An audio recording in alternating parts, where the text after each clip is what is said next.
हरियाली तीज की पावन कथा। एक बार की बात है जब भगवान शिव माँ पार्वती को उनके पूर्व जन्म के बारे में याद कराते हुए कहते हैं कि हे पार्वती, तुमने मुझे पति रूप में पाने के लिए हिमालय पर कठिन तपस्या की थी। यहाँ तक कि तुमने अन्न और जल के साथ साथ सर्दी, गर्मी, बरसात जैसे सभी ऋतुओं में बहुत कष्ट सहा है। तुम्हारी तपस्या देखकर तुम्हारे पिताजी पर्वतराज बहुत दुखी हुए थे।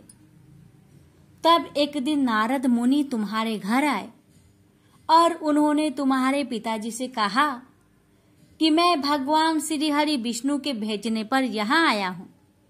विष्णु जी आपकी पुत्री की तपस्या से बेहद प्रसन्न हुए हैं और वह उनके साथ विवाह करना चाहते हैं।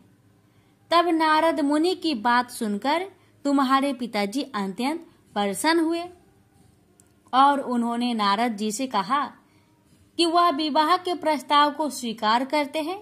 यह सुनते ही नारद मुनि विष्णु भगवान के पास जाते हैं और उन्हें सूचित करते हैं। फिर भगवान शिव माता पार्वती से कहते हैं कि जब तुम्हारे पिताजी ने यह खबर तुम्हें सुनाई तो काफी दुख हुआ, क्योंकि तुम मुझे पति के रूप में स्वीकार कर चुकी थी।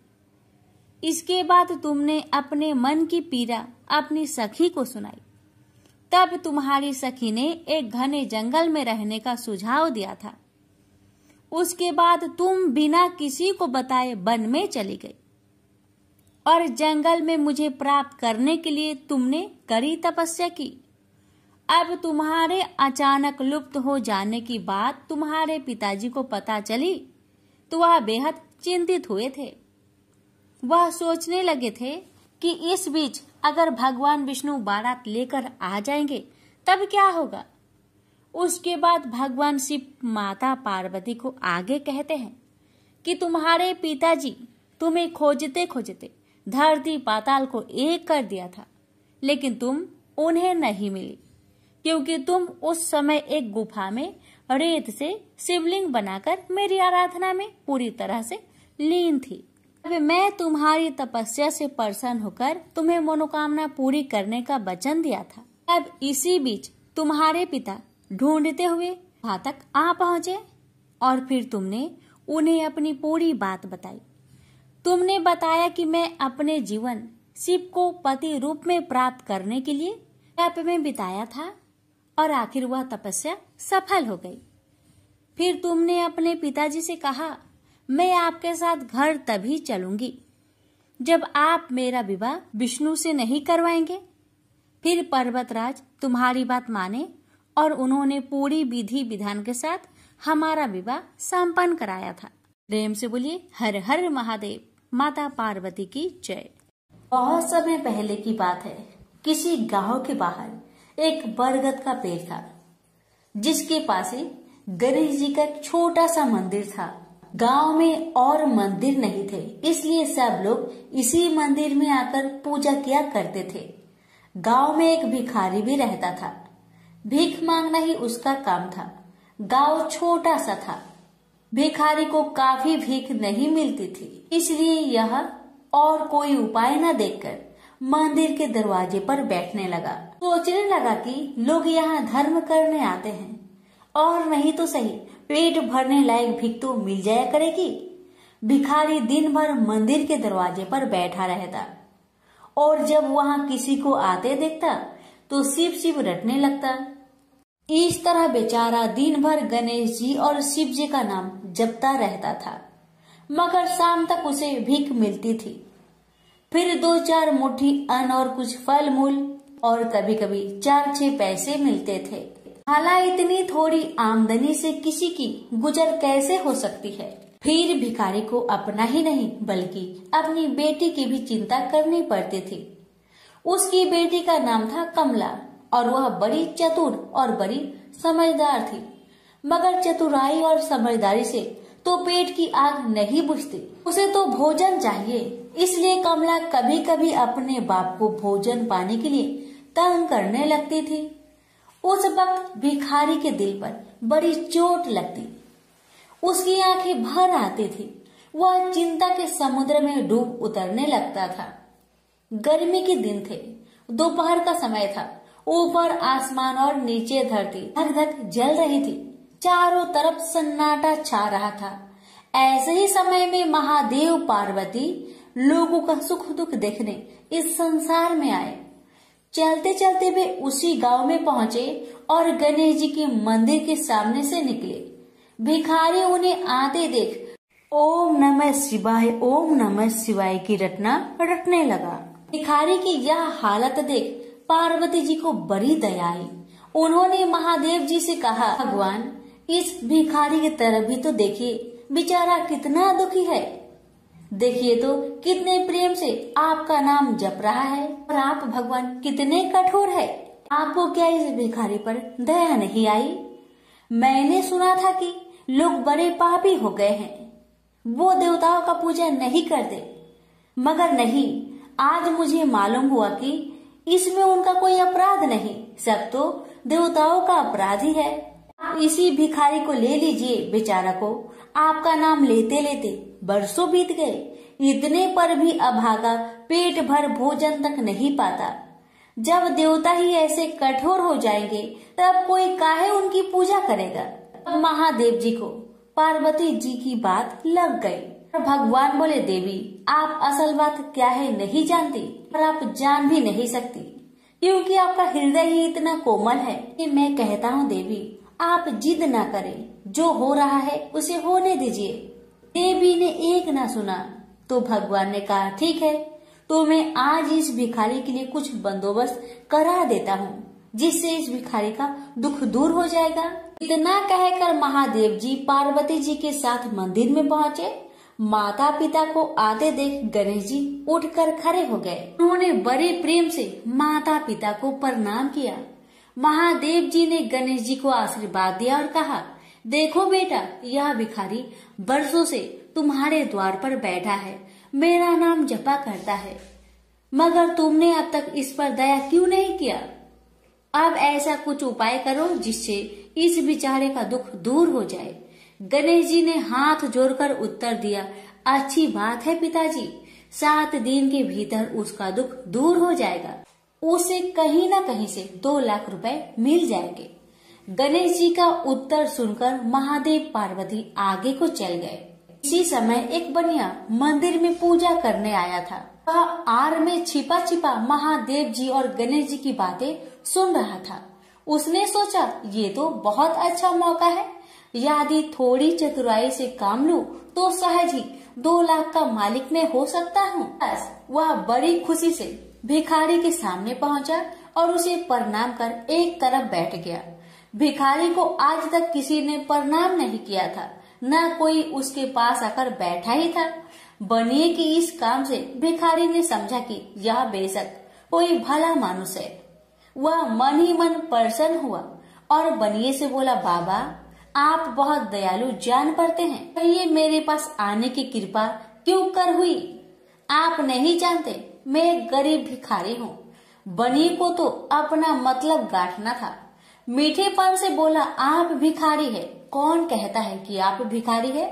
मुझे अच्छी तरह मालूम है कि आप एक पहुँचे हुए महात्मा हैं और आपके दर्शन से लोगों के पाप दूर हो जाते हैं।